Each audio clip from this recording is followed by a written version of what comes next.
একটু হাতটা না একটু যে জায়গায় দাঁড়িয়ে আছে দাও দাও হ্যাঁ ভেতরে যাবে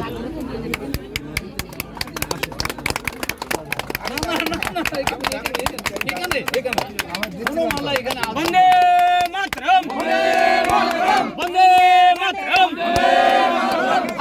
জিন্দাবাদ দেবেশ মন্ডল জিন্দাবাদ। প্রচারে কেমন সাড়া পাচ্ছেন আর কি বলছেন? হিঙ্গলগঞ্জে এই উচ্ছ্বাস মানুষকে আমার মা বোনরা যেভাবে এসে আমাকে সমর্থন জানিয়েছে, আমার এমএলএ কাছে আমার নেতৃত্ব জয়নাল আছে, মুকুল আছে,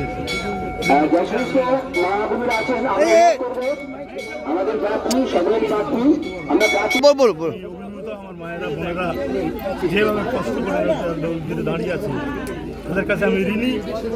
আমি তাদের কথা কোনোদিন ভুলবো না। 2009 সালে আইলা হয় যখন, আমি তখন তাদের পাশে ছিলাম। আজকেও আমি তাদের থাকার অধিকার করছি। আমার এমএলএকে নিয়ে, আমার শহীদুলকে নিয়ে, আমার জয়নালকে নিয়ে, মুকুলকে নিয়ে আমি হিঙ্গলগঞ্জে উন্নয়ন কী হয় সেটা আমি দেখে দেবো। আমি সবার কথা ভুলবো না। জেতার জন্য কতটা আশাবাদী? 100%। 100 ভাগ। আমরা জেতার জন্য কিছু না, আমার মার্জিনটা বাড়াবার চেষ্টা করছি।